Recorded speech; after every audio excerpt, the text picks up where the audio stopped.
नमः सिद्धेभ्यः।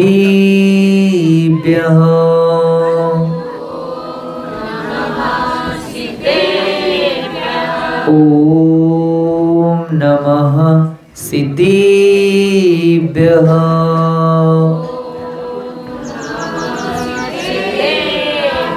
ओम नमः सिद्धेभ्यः।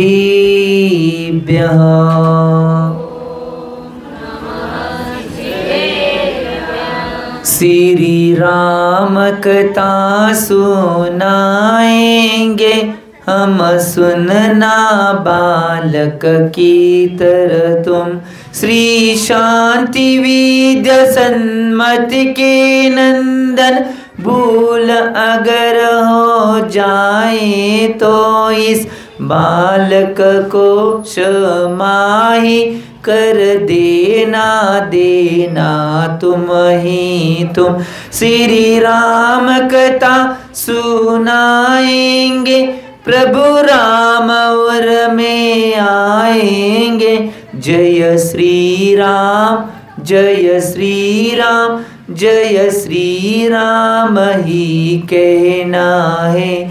दो भाइयों ने कुर्सी त्यागी, तभी रामायण है घटी। जय श्री राम, जय श्री राम, जय श्री राम ही कहना है। अपने घर में महाभारत नहीं, रामायण की करो तैयारी। जय श्री राम, जय श्री राम, जय श्री राम ही कहना है। जो 24 भगवान की। देवादेव मूलनायक 1008 अष्टम तीर्थंकर श्री चंद्रप्रभा भगवान की। सिद्धांत शास्त्र की आचार्य भगवान श्री रविसेन स्वामी की। 20वीं सदी के प्रथमाचार्य चाचकोती समाधि सम्राट गुरुनाम गुरु आचार्य शांति सागर जी महाराज की। संत शिरोमणि आचार्य गुरु श्री विद्यासागर जी महाराज की। प्रातस्मरणीय शांत मूर्ति वासरत्नाकर आचार्य बुद्धेसी सन्मत सागर जी महाराज की। मम दीक्षा गुरु युवा सम्राट कांति रत्नाचार्य गुरु श्री चंद्र सागर जी महाराज की। परम पूज्य आचार्य गुरु श्री समय सागर जी महाराज की। अहिंसा में विश्व धर्म की।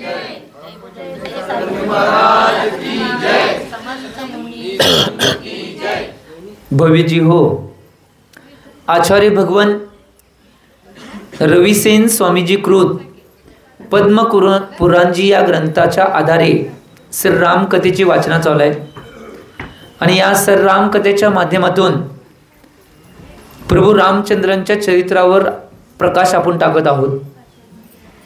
काल आपली परवा दिवशी जी रामकथा आहे ती भामंडल ज्यावेळी अयोध्येमध्ये येतोय सीताला घेऊन जायसाठी, त्यावेळी तो भामंडल तिथलं सगळं वातावरण तीन बघितल्यानंतर तो मूर्छित होऊन पडतोय।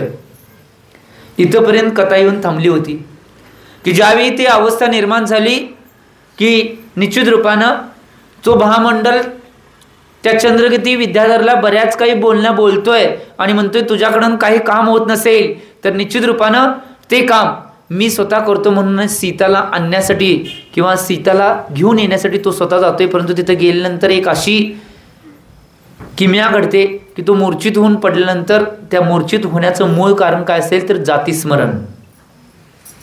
तुम्हाला मी सांगितलं होतं परवा दिवशीच्या भागामध्ये जातीस्मरणचं काय सिस्टीम आहे की मागच्या जन्मातलं सगळं आठवत जाते, त्याला जातीस्मरण म्हणतात। आणि तो भामंडळ ज्यावेळी इकडे निश्चित रूपानं तो जातीस्मरण निश्चित रूपानं त्यावेळी भामंडला होतंय। जातीस्मरण म्हणजे मागचं आठवायला चालू होतंय आणि जातीस्मरणमध्ये निश्चित रूपानं तो भामंडल मूर्छित अवस्थेत नाही, मूर्छित अवस्थेत तसाच पडलेला असतो। त्यावेळी काय होते तिथनं त्याला उचलून नेतात सगळे विद्याधर मिळून। कुठं ज्या ठिकाणी सगळे विद्याधर राहत असतात त्या ठिकाणी घेऊन जातात आणि तो मूर्छित अवस्थेत पडलेला आहे त्याच्यावर उपचार चालू करतात आणि उपचार केल्यानंतर तो मूर्छित अवस्थेतून उठतोय आणि उठल्यानंतर आता चंद्रगीती विद्याधर बरेच तिथले विद्याधर राजे आणि सगळे याच्याबरोबर कोण कोण सैनिक गेलते ते बरेच सैनिक तिथं उपस्थित आहेत आणि त्या अवस्थेमध्ये तो उठल्या ज्यावेळी ती जमीन सगळं जातीस्मरण त्याला झालं होतं, ती जमीन बघितल्यानंतर त्यावेळी निश्चित रूपानं तो सगळी निश्चित रूपानं जातीस्मरणमध्ये काय काय घटना घडली या सगळ्याचं निश्चित स्मरण त्याला व्हायला चालू होते. आणि ते स्मरण व्हायला चालल्यानंतर मागच्या जन्मामध्ये निश्चित रूपानं तो जे काही मागच्या जन्मातलं सगळं आहे ते स्मरण आठवल्यानंतर तो लज्जित व्हायला चालू होते. आणि लज्जित झाल्यानंतर आता तो निश्चित रूपानं मागच्या जन्मातील काही घटना आहेत तो निश्चित रूपानं आता प्रस्तुत करण्यासाठी उद्यत होतोय. कोण? भामंडल, चंद्रगती विद्याधरचा मुलगा. तो उद्यत झाल्यानंतर तो आता सांगायला चालू करतोय की निश्चित रूपानं मी लज्जित का व्हायले याचं मूळ कारण की मागच्या जन्मात मला सगळं जातीस्मरण मागच्या जन्मात काय काय घडलेलं हे सगळं मला आठवायलंय. आणि त्या अवस्था मला डोक्यामध्ये येऊन मला निश्चित रूपानं माझ्या स्वतःची लाज वाटायला. आणि मी तुम्हाला सांगण्याचा प्रयत्न करतो. ज्यावेळी की नाही निश्चित रूपाने मागच्या जन्मामध्ये मी मिथिलापुरी देशामध्ये होतो, तिथं माझा जन्म झाला. आणि तिथं जन्म झाल्यानंतर कुंडल नावाचा जो राजा होता त्या राजाच्याकडे निश्चित रूपानं राजाच्या ठिकाणी एक मी स्वतः जन्म घेतला होता. तो कुंडल नावाचा राजा कोण होता? हो भामंडल होता मागच्या जन्मामध्ये. आणि त्या अवस्थेमध्ये त्यानं काय केलं होतं? राजा असल्यामुळं वेगवेगळ्या क्रिया आणि बाकीच्या गोष्टी तो पार पाडत होता. आणि त्या गोष्टी पाडत असताना त्याने एक चुकीची घटना केली होती. एक ब्राह्मणची पत्नी होती आणि त्या ब्राह्मणच्या पत्नीला त्यानं त्या ब्राह्मणच्या पत्नीला तो पळवून घेऊन गेला होता आणि तो आपल्यापाशी पत्नी म्हणून त्या ब्राह्मणच्या पत्नीला ठेवला होता. ही अवस्था भामंडलची पहिल्या जन्मातल्या. काही घटना का घडतात याची क्रिया आता प्रकाश डोक्यात यायला बघा. पुढं कळेल तुम्हाला. अतिशय कथानक एवढ्या सुंदर नीतीनं आचार्य भगवान नेतात. कळेल ती ब्राह्मणची जी पत्नी होती त्या पत्नीला निश्चित रूपानं हरण करून तो आपल्याजवळ पत्नी म्हणून ठेवत होता आणि बाकीच्या गोष्टी करत होता. परंतु एक गोष्ट लक्षात घ्या, त्या ब्राह्मण पत्नीचं हरण झालं म्हणून तो ब्राह्मण जो होता त्यानं नाही त्यांच्या धर्मातील दीक्षा घेतली आणि तो घोर आणि दुर्धर असं तप वेगवेगळ्या ठिकाणी डोंगरात, कड्यामध्ये, हिमालयामध्ये, बर्फामध्ये, पावसामध्ये, उन्हामध्ये वेगवेगळ्या ठिकाणी जाऊन तो दुर्धर असं तप करू लागला. कारण की माझ्या पत्नीचं हरण झाले, आता माझं जीवन संपलेलं आहे म्हणून. एवढा विकल्प आणि एवढं दुःख त्या व्यक्तीला झालं होतं. आणि निश्चित रूपानं ज्यावेळी की नाही या भामंडलचं नाही मरण होतंय, इकडं दुर्धर तप करणाऱ्या ब्राह्मणाचं सुद्धा मरण होतंय आणि इकडं ब्राह्मणाची जी पत्नी होती त्या सीतेचं सुद्धा, त्या ब्राह्मण पत्नीचं सुद्धा मरण होते. सांगतो पुढं. आता मरण झाल्यानंतर हा ब्राह्मण दुर्धर तप केल्यामध्ये स्वर्गामध्ये देव होऊन जन्मतोय. त्यानंतर जी ब्राह्मणाची पत्नी होती ती जनक राजाच्या विदेह राणीच्या पोटी सीता म्हणून जन्मते. आणि ज्या कुंडल राजानं नाही त्या ब्राह्मणच्या पत्नीचं हरण केलं होतं तोच सीताचा भाऊ भामंडल म्हणून जन्मतोय. ज्यावेळी तो भामंडल जन्म घेतल्या त्या जन्माच्या अवस्थेला त्या देवानं जो ब्राह्मण मागच्या जन्मामध्ये होता त्यानं नाही अवधी ज्ञान लावलं. कारण की देवानं अवधी ज्ञान आहे. ते अवधी ज्ञान लावल्यानंतर कळलं की ज्यानं माझ्या मागच्या जन्मामध्ये पत्नीला हरण केलं होतं आणि निश्चितपणे मला एवढं दुर्धर असं तप करायला लावलं, त्या व्यक्तीला निश्चितपणे त्या व्यक्तीचा जन्म झालाय. आणि म्हणून त्या देवानं नाही त्या भामंडलचं हरण केलं होतं.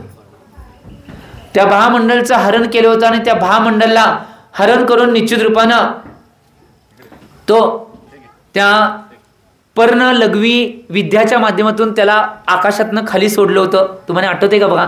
त्या देवाला इच्छा झाली नाही त्याला मारून टाकण्याच्या अपेक्षेने त्यानं हरण केलं होतं त्याचं.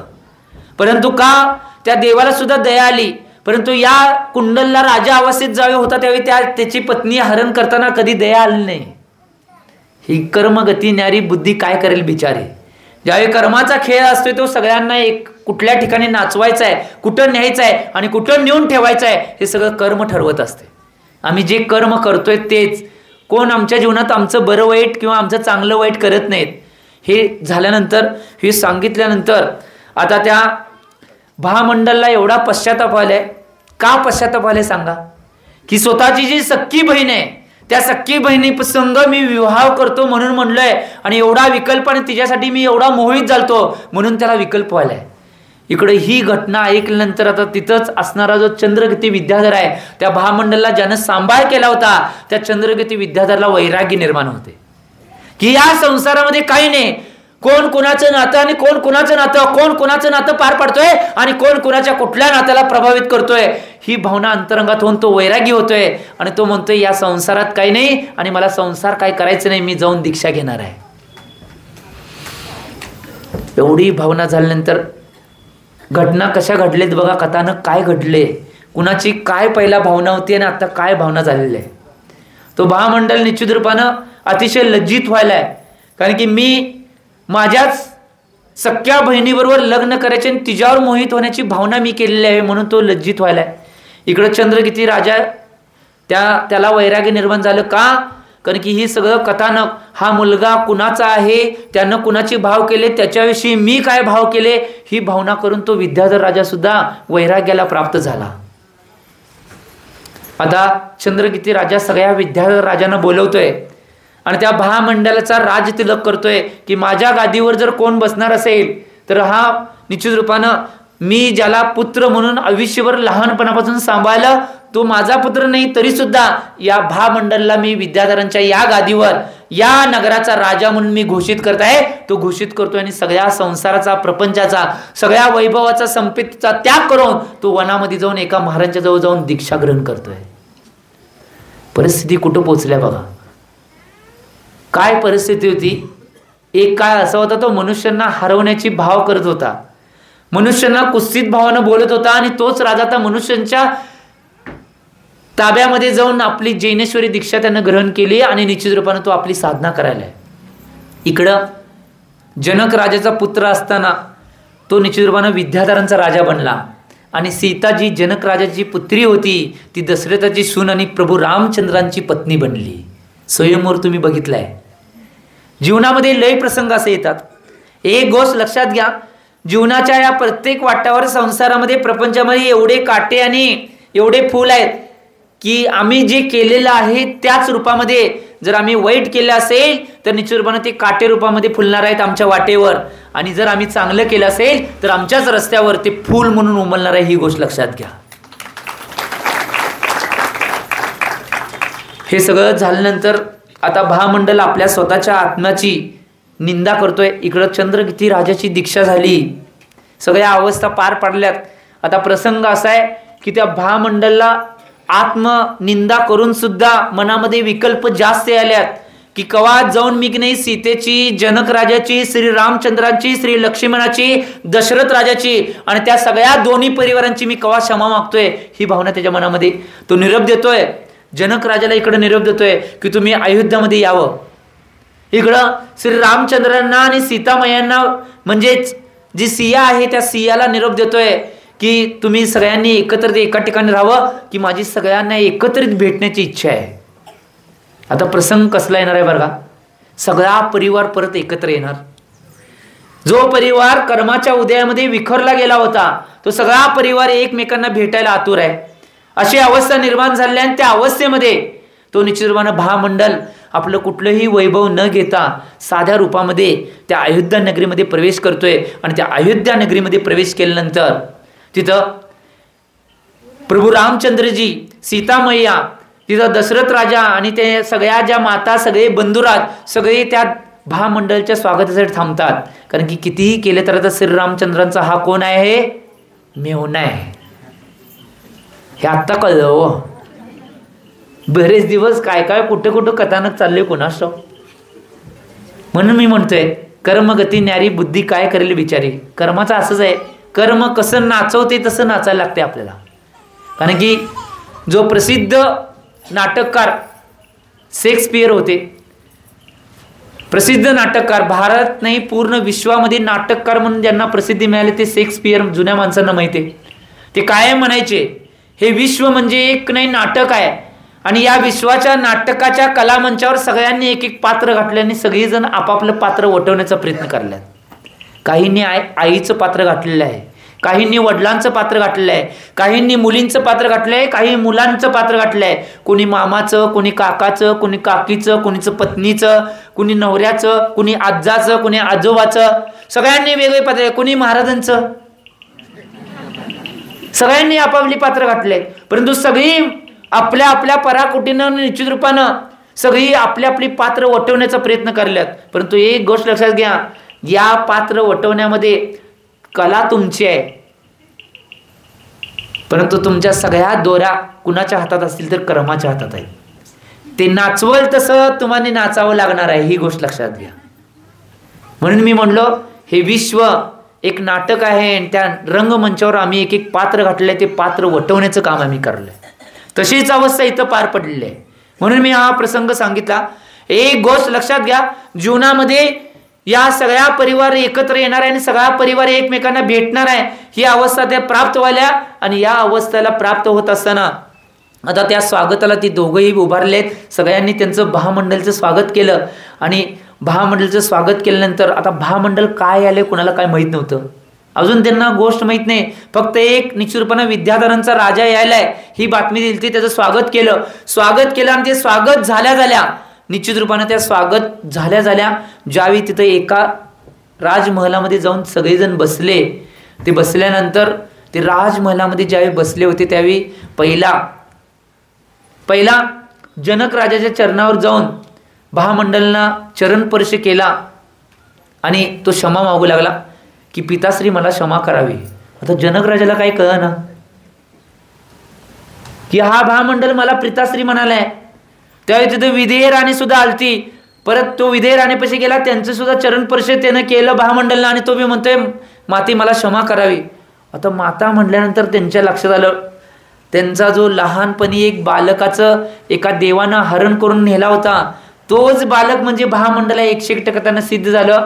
त्यावेळी पहिला निश्चित रूपाने या पात्रांच्या मध्ये सगळ्यात जास्त भावूक कोण झाले असेल तर जी सीता होती ती पळत आल्याने महामंडळाला मिट्टी मारल्याने जोर जोरात रडायला चालू झाली. प्रसंग असा आलाय, परंतु ती रडत होती. का रडत होती याचं मूळ कारण माझा भाऊ किती वर्षांनी लहानपणी जो हरवलेला आहे तो आत्ता मला मिळाला म्हणून ती रडाल्या. परंतु इकडं महामंडळ रडायला याचं मूळ कारण की माझ्या बहिणीविषयी मी कुत्सित भाव केलते, सीताच्या चरणावर सीताचे चरण स्पर्श करून तो महामंडळ क्षमा मागतोय की हे दीदी मला क्षमा करावी. कुठली अवस्था कुठं प्राप्त झाली बघा. मगाच्यानं काय भाव होते, त्याच्या आधी काही क्षणाच्या आधीच काय भाव होते आणि आत्ता काय भाव निर्माण झालेत बघा. क्षमा करावी म्हटल्यानंतर निश्चित रूपानं त्यावेळी सिया विचारते की का क्षमा करावी, की निश्चित रूपानं क्षमा करावी याचं मूर्त मी सगळ्यांच्या समोर सांगतोय की निश्चित रूपानं मी महामंडळ जो आहे मला चंद्रगती विद्याधरनं मला लहानपणापासून वाढवलं. कारण की त्या देवानं पर्ण लघवी विद्याच्याद्वारे मला सोडलं होतं आणि त्या विद्याधरानं मला पकडलं आणि लहानपणापासून त्या दोघांनी पती पत्नींनी माझा अतिशय उत्कृष्ट पद्धतीनं राजा रूपामध्ये सांभाळ केलेला आहे. आणि निश्चित रूपानं मी ज्यावेळी नारदाच्या माध्यमातून, नारदाचं नाव आलं बघा, नारदाच्या माध्यमातून सीतेचं चित्र बघितल्यानंतर माझी भावना झाली, मी मोहित झालतो आणि हिच्याशीच मी लग्न करणार अशी भावना केली. जनक राजा आश्चर्यचकित झाला, सीता मैया आश्चर्यचकित झाली, इकडे श्रीरामचंद्रजी आश्चर्यचकित झाले की हा काय प्रसंग आहे. त्यावेळी मला क्षमा करावी म्हणतात. मला कुठलीही गोष्ट माहीत नव्हती की सीता माझी बहीण आहे हे मला माहीत नव्हतं आणि त्यामुळं मी मोहित जातो. आणि ज्यावेळी मी अयोध्या नगरामध्ये ज्यावेळी तुमचा स्वयंवर पार पडल्यानंतर तुम्ही अयोध्या नगरीमध्ये आला, तुमचा प्रवेश झाल्यानंतर मी चंद्रगती राजाला बऱ्याच गोष्टी बोललो आणि त्या गोष्टी बोलल्यानंतर बऱ्याच सैनिकांना घेऊन सीतेचं हरण करण्यासाठी मी इथं आलतो. आणि ज्यावेळी अयोध्या नगरीत आल्यानंतर माझ्या कर्माच्या उदयामाला मी मूर्छित होऊन पडलो आणि ती मूर्छेमधनं मला होश आल्यानंतर मला जातीस्मरण होऊन सगळ्या गोष्टी स्मरण झाल्या. त्यामुळं मी निश्चित रूपानं आज हा प्रसंग ऐकल्यानंतर माझा विद्याधर पिता जो होता चंद्रगती, ज्यानं मला आयुष्यभर सांभाळलं, त्याला वैराग्य निर्माण जाऊन त्यांनी दिगंबर दीक्षा घेतली. जनक राजा सगळेजण म्हणालेत अनुमोदना. त्यावेळी चंद्रगती राजाची अनुमोदना केली की दीक्षा घेतलेली आहे, संसाराचं रूप असंच आहे. आणि ह्या सगळ्या घटना घडल्यानंतर ज्यावेळी ह्या सगळ्या घटना सांगाल्यात हे एवढ्या भावपूर्वक निश्चित रूपानं सगळ्या गोष्टी त्यांच्यापर्यंत पोहोचल्यानंतर आता इकडं सगळ्या गोष्टी ऐकल्या आणि सगळेजण एकमेकांना पाहून आनंदित व्हायल्यात, एकमेकांच्या गोष्टी शेअर करल्यात, एकमेकांशी बोलाल्यात, सगळी घटना आनंदात. आता काय झालं, इकडं ही गोष्ट पार पडत असताना निश्चित रूपानं दुसऱ्या साईडला आता दुसरी गोष्ट पार पडणार आहे. इकडे ही गोष्ट पार पडली, तिकडं चंद्रगती राजानं दीक्षा घेतलेली आहे. आता महामंडल आपल्या आपल्या जागेवर परत जातोय, जनक राजा आपल्या आपल्या जागेवर परत जातोय. आता या नगरामध्ये, अयोध्या नगरामध्ये अशी अवस्था आहे की सगळं घर गुण्या गोविंदाने एका ठिकाणी व्यवस्थित राहत आहे. सगळी मुलं, त्यांच्या पत्नी आणि त्यांचे म्हणजे आई वडील सगळे आहे ते एका ठिकाणी अतिशय हसत खेळत सगळं त्यांची सगळी घटना चालू आहे. आणि या घटना चालू असताना एक दिवस दशरथ राजा आपल्या सिंहासनावर बसले होते. आणि दशरथ राजा आपल्या सिंहासनावर बसले असल्यानंतर दशरथ राजाची भावना होते की आता निश्चित रूपानं माझं वय झालेलं आहे आणि मी श्रीरामांचा राज्य तिलक करायला आवश्यक आहे. मी श्रीरामांचा राज्य तिलक करायला पाहिजे आणि माझ्या राजगद्दीवर या अयोध्याचा राजा म्हणून श्रीरामांना बसवायला पाहिजे, ही भावना त्यांच्या मनामध्ये आली. आल्यानंतर त्यांनी एका फक्त जवळच्या मंत्र्याला तेवढी ही गोष्ट बोलली की अशी अशी माझी इच्छा आहे. आणि काय झालं माहिती आहे काय, अशी अशी इच्छा आहे म्हटल्यानंतर ती बातमी लगेच इकडे तिकडे जरा पसरते की हो. आणि त्या योगायोगानं काय झालं माहिती आहे काय, तो जो मंत्री होता त्या मंत्र्यानं ती बातमी कोणाला सांगितली माहिती आहे? कुणाला? कैकेयी. हुशार, सगळं पात्र पाठ केलंय की. कैकेयीला बातमी सांगितल्यानंतर कैकेयी जाग्यावरनं उठते, तिला आनंद बी होतोय. परंतु आनंद झाल्यानंतर त्या आनंदामध्ये थोड्या समयामध्ये विरजन पडते. हे विरजन पडते आणि कैकेयी विचारामध्ये पडते, जर श्रीरामांचा राज्य तिलक जर झाला आणि श्रीरामचंद्रजी राज्य गादीवर बसले तर माझ्या मुलग्याचं काय होणार? कोणाचं? भरतचं. काय होणार ही विचारामध्ये ते डुबून गेलेले आहे. आता कसं बी करून निश्चित रूपानं श्रीरामांना रोखून माझ्या मुलग्याला तिथं गादीवर बसवणं आवश्यक आहे, हा विचार ती करले. आणि एक गोष्ट लक्षात घ्या, हा विषय आला नाही परंतु सांगतो, ज्यावेळी पद्मपुराणची डीपमध्ये वाचताय, हा आपण राम कथा म्हणून आपण पुढे न्यालोय, परंतु ज्यावेळी डीपमध्ये वाचताय त्यावेळी कैकेयीचं जर नाही पात्र आहे ते पात्र जर बघितला पूर्ण राम कथामध्ये आणि रामायण ज्या सगळ्या फिलॉसॉफीमध्ये सगळ्यात उत्कृष्ट आणि सगळ्या कलांनी आणि सगळ्यात गुणांनी युक्त कोण पात्र असेल तर कैकेयी. सगळ्या प्रकारच्या कला, सगळ्या प्रकारचे गुण आणि सगळ्या प्रकारच्या व्यवस्था त्या कैकेयीपाशी विद्यमान होत्या. आणि त्या विद्यमान असताना काही वेळेला दशरथावर असे प्रसंग आलते की त्यांच्या राज्यावर दुसरे राजे स्वारी करत असताना कैकेयीने स्वतः हातामध्ये शस्त्र घेऊन दशरथाचं राज्य वाचवण्याची किमया केली होती. आणि त्यावेळी दशरथानं त्या कैकेयीला वचन दिलं होतं की कैकेयी, तुला तू काय मागेल ती मी द्यायला तयार आहे. त्यावेळी कैकेयीने त्यांना उत्तर दिलं होतं, मला जेव्हा वेळ पडेल त्यावेळी मी मागेन. कथाकनक पण पोचवाले. आणि कैकेयीच्या डोक्यामध्ये विचार आला की आता ती वेळ आलेली आहे की जे मी मागणार आहे ते आत्ताच मागितलेलं बरं. त्यावेळी ती कैकेयी तिथनं उठते, कुणालाही काही न सांगता डायरेक्ट दशरथ राजाच्या महालामध्ये ती प्रवेश करते. दशरथ राजाच्या महालामध्ये प्रवेश केल्यानंतर दशरथ राजा निश्चित रूपानं कैकेयीला विचारतोय की तुमची काय सेवा करू सांगा. त्यावेळी कैकेयी दशरथ राजाजवळ बसते की ती काही बोलत नाही, अजून कुठलाही विषय काढत नाही. तिला अजून कसं बोलायचं किंवा काय बोलायचं हे सुचना. कारण की पतिराजांसमोर ता विषय मांडायचा आहे आणि असा विषय मांडायचा आहे की तो सगळ्या घराला आघात करणारा विषय असणार आहे. कारण की ज्याच्या मनामध्ये ज्याच्यात योग्यता आहे आणि ज्याच्यामध्ये सगळी किमया आणि पूर्ण नगरीचं आणि राज्याचं मन ज्याविषयी होतं त्या व्यक्तीला त्या राज्य गादीवर बसवणं योग्य होतं. परंतु असा प्रश्न मांडायचा आहे की त्या व्यक्तीला, जो पात्र आहे त्या व्यक्तीला काढून अपात्र असलेल्या व्यक्तीला तिथं बसवायचं आहे. म्हणून मी म्हणलो, कर्मगती न्यारी बुद्धी काय करेल बिचारी. त्यावेळी कर्माचा खेळ असा होता, ती कैकेयी धाडस करते आणि दशरथ राजाला म्हणते की बघा, तुम्हाला आठवते का बघा की ज्यावेळी या राजानं तुमच्यावर स्वारी केली होती त्या युद्धामध्ये निश्चित रूपानं त्या राजाकडून तुमचे हार झाले असते, परंतु त्या युद्धामध्ये मी पडल्यानंतर तुमचा विजय झाला होता. आणि तुम्ही मला एक वचन दिला होता की तू काय मागशील ते वर द्यायला तयार आहे, आणि मी म्हणलो होतो वेळ आल्यावर तो वर मागतो.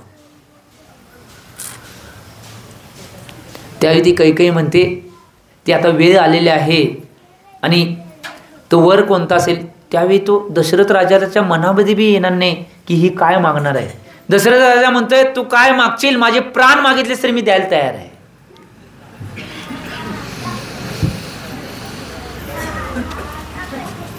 तू काय मागशील ते मी द्यायला तयार आहे, माझे प्राण मागितले तरी सुद्धा मी द्यायला तयार आहे म्हटल्यानंतर आता हे शब्द आल्यानंतर कैकेयी इतकी खुश झाली आणि ती कैकेयी म्हणते मला तुमचे प्राण नको आहेत, हे प्राणनाथ मला तुमचे प्राण नको आहेत, माझी फक्त एवढीच इच्छा आहे की राजगादीवर माझ्या मुलगा भरतला बसवावं ही इच्छा आहे. दशरथ राजा अवाक पडला आणि शांत चित्त तसंच बसलाय, कोणतीही भावना मनामध्ये नाही. त्यावेळी कैकेयी म्हणते की प्राणनाथ तुम्ही वचन दिला होता आणि त्या वचनाला तुम्ही कटिबद्ध असणं आवश्यक आहे. त्यावेळी तो त्या शॉक बसलेल्या अवस्थेमधून जागृत होतोय आणि तो म्हणतोय ठीक आहे, तुझी ही इच्छा आहे मी पूर्ण करण्याचा पूर्णपणे प्रयत्न करतो. आणि कैकेयी तिथून निघून जाते. आता कैकेयीच्या मनामध्ये विश्वास निर्माण झालाय की आता माझ्या मुलग्यालाच गादीवर बसवलं जाणार आहे, कारण की दशरथाचा शब्द आहे म्हणजे शब्द आहे. आता दशरथ राजा अजून कुणाला काही सांगत नाही, तो टेन्शनमध्ये असतोय. साहजिकच आहे, ज्याची योग्यता आहे, सगळ्यांच्या अपेक्षेनं सगळ्यांच्या मनामध्ये ज्याचं स्थान आहे त्या व्यक्तीला त्या गादीवर बसणं आवश्यक आहे, परंतु तो व्यक्ती आता गादीवर बसू शकत नाही अशी परिस्थिती निर्माण झालेली आहे. याचं मूळ कारण रामाचं सुद्धा काही कर्म आहे, परंतु सगळ्यात जास्त कर्म सीतामयेचं होतं. मी परवा उदाहरणामध्ये एक उदाहरण सांगितलं होतं, सीतानं काय कर्मबंध केला होता. पूर्वाश्रमीमध्ये सख्खे बहीण भाऊ असलेले माताजी आणि महाराज यांच्यावर चारित्र्यामध्ये लांछन या दोन महाराज मात्यांच्यावर घेतलेलं, त्यामुळं त्या सीताच्या पूर्वाश्रमीच्या आयुष्यातील या कृत्यामुळं त्या पूर्वाश्रमीमध्ये सख्खे बहीण भाऊ असलेल्या माताजी आणि महाराजांना लोकांनी जंगलाच्या या टोक्याला आणि या टोक्याला सोडलं होतं. त्यांना विहार करत करत परत एकत्र यायला 14 महिने लागले होते, म्हणून त्या सीताला 14 वर्ष वनवासाचा बंध झाला होता. आता ती परिस्थिती आलेली आहे, परंतु ती परिस्थिती पुढच्या अवस्थेमध्ये काय होणार आहे हे उद्याच्या भागामध्ये कळणार. टायमिंग कोणासाठी सांगत नाही, त्यामुळे एक गोष्ट लक्षात घ्या, जीवनामध्ये काय प्रसंग कधी येईल कसा येईल काय सांगता येत नाही. आजच्या जर निश्चित रूपानं या प्रसंगाचा निश्चित रूपानं तुम्ही जर मतितार्थ घेतला, आजचा कर्म सिद्धांत कथेचा काय देत असेल तर आजचा मतितार्थ हा देतोय की निश्चित रूपानं सगळ्यात बलवत्तर काय असेल तर कर्म आहे, आणि त्या कर्मावर विश्वास ठेवून आमचं कर्म बदलण्याचा प्रयत्न आम्ही करणं आवश्यक आहे, व्यक्तींना बदलण्याची आवश्यकता नाही. मी काय म्हणलो, व्यक्तींना बदलण्याची आवश्यकता नाही, आमचं कर्म बदलण्याची आवश्यकता आहे. त्याच वेळी जीवनातील कर्माला सुद्धा बदलण्याची शक्ती आमच्यामध्ये आहे. जीवनामध्ये जर कर्माला बदलायचं असेल, धर्म कर्म करा, निश्चित रूपानं तुमचं कर्म सुद्धा बदलल्याशिवाय राहणार नाही, ही गोष्ट लक्षात द्या. हा कर्म सिद्धांत आज प्राप्त होतो. त्यामुळे या कर्मसिद्धांच्या माध्यमातून तुम्ही तुमच्या जीवनाचं सोनं करून घ्यावं आणि जीवनात मानावं. कर्मसिद्धांत बदलायचं असेल, तुमच्या जीवनात जे जे मोठं कर्म बांधले ते फेडण्यासाठी जेवढं 4 महिन्यामध्ये धर्म करता येईल, त्याच्या पुढे बी करता येईल, आयुष्यभर करता येईल, तेवढं धर्म करण्याचा पुरुषार्थ करा. तुम्हाला सगळं काही मिळून जाईल एवढी भावना करतो आणि आजच्या वाणीला मी विराम देतो. जे बोलो आचार्य भगवान श्री सन्मती सागरजी महाराज की. सुख के सब साथी दुख में ना को मेरे राम मेरे श्याम, तेरा नाम एक साचा दूजा ना को मेरे राम मेरे श्याम.